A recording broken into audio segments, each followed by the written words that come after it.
man, we have got to talk about the choice that Master Luke Skywalker gives to Grogu at the end of the Book of Boba Fett Episode 6. There is a lot more than meets the eye going on here. This choice is very significant for the character of Luke and also for the character of Grogu. I want to go deep and clear up some of the confusion I'm seeing from Star Wars fans as to why Luke would give this ultimatum.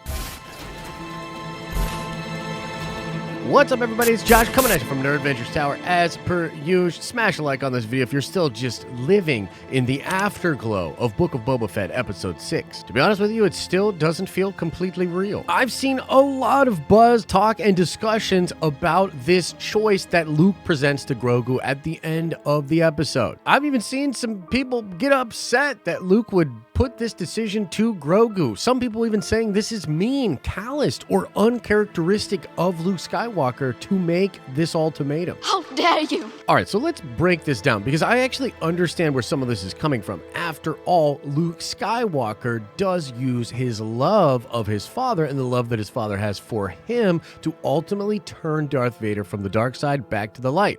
And to be honest with you, I've thought this before. In fact, leading up to the sequel trilogy, particularly leading up to The Last Jedi, I had speculated heavily that Luke's feelings on attachment and on what the Jedi were supposed to do would likely be changed or altered from the Jedi of Yoda because of the experiences he had turning his father back to the light side. Now, we do see in the sequel trilogy that Luke has his own issues with the Jedi.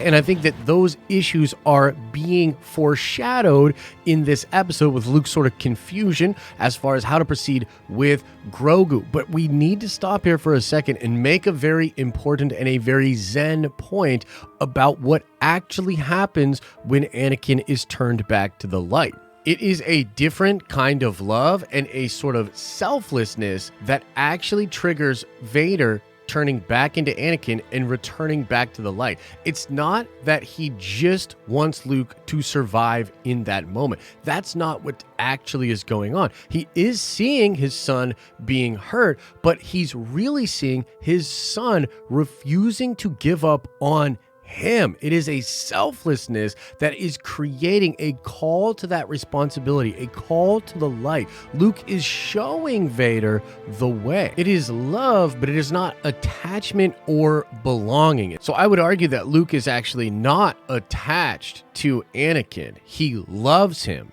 but he's not attached to him physically being around. There is a selflessness and a certain level of detachment that Luke believes is necessary to be a Jedi.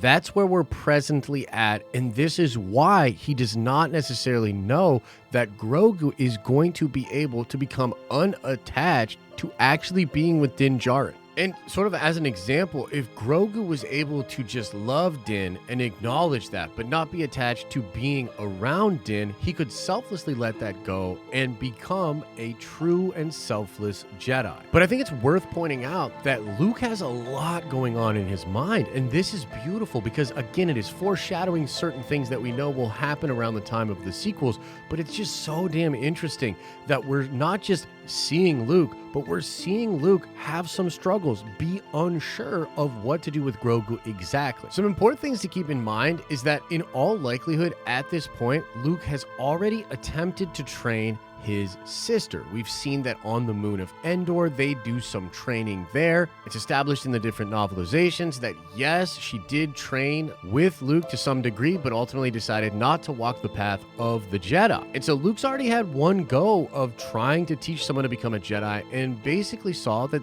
that wasn't the path for them. On top of that, we can probably expect that he has had some kind of conversation with Ahsoka about her past with his father and the Jedi Order, and he's beginning to understand why Ahsoka walked away from the Jedi Order. He's probably thinking about his own training with Master Yoda and how he can't quite decipher whether or not it was the right thing that he did when he left his training to go try to save his friends. And on top of that, and perhaps most important of all, he's thinking of Grogu. Grogu is very strong with the Force, but he was recruited at a very young age and taken and trained at the Jedi Temple in Coruscant. I think there's some question here. Did Grogu choose this? Did he want to become a Jedi, or was he forced into that life before he was even old enough to make decision? As Ahsoka told Luke to do, Luke is following his instincts with this decision to Grogu. And really, the metaphor of the armor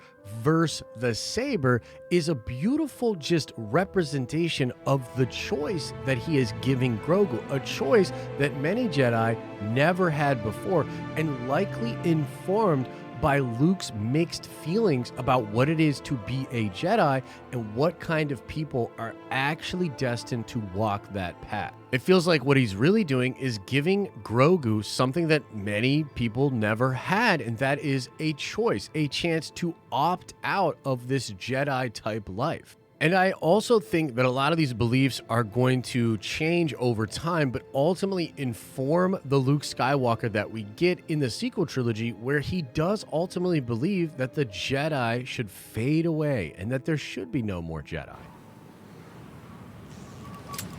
And so for me personally, I don't view this as Luke being mean or him being out of touch with the reality of his own upbringing in the Force. No, not at all. I think this is Luke arriving at a place where instinctually he feels like Grogu might not want to walk this path. Grogu may be better off back with the Mandalorian, and he's giving him that choice. And ultimately for me, I think Grogu's definitely going to choose Din Djarin. Number one, it's very similar to the path that Mando has been on, and Din shows his face not once but twice in the second season of The Mandalorian, and in both times it is to try to help Grogu. In the one episode, it's to find out where he is at, to infiltrate that military base, and then in the finale, it's just so that Grogu sees his face before they part ways. He is literally walking away from the Mandalorian code that is such an important part of his life for the love of this little green dude.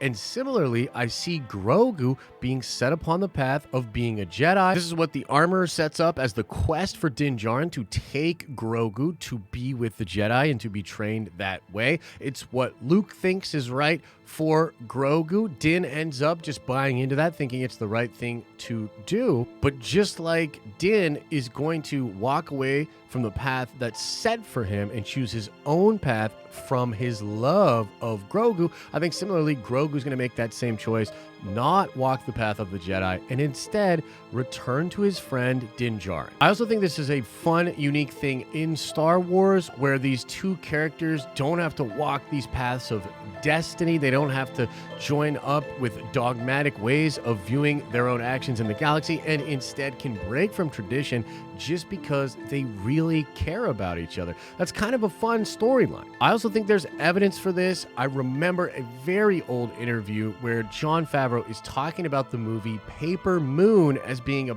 big influence for what they decided to write into the story of The Mandalorian. Now, the TLDR for the Paper Moon movie is all about a dude who's going across the country to return this little girl to her actual relatives. And the dude is a con man. He's pulling a bunch of shady things on the road to make money. He's doing a bunch of jobs, etc., etc. But the way the film ends is with the con man returning the little girl to her actual family, only to have the little girl reject being with her actual family and decides to return to living on the road with the con man because she frankly feels more at home with him. And I've sort of always thought this would generally be what they did with Grogu. Like Grogu would eventually go and hang out with some Jedi, do some training, but then just like in Paper Moon, realize he's actually more comfortable with Din Djarin. More of a home is there with the Mandalorian. So that's why I actually think this decision is awesome. I think the metaphor is great, and he's really just giving Grogu a choice, and why I ultimately think Grogu will choose to go live with Din Djarin again,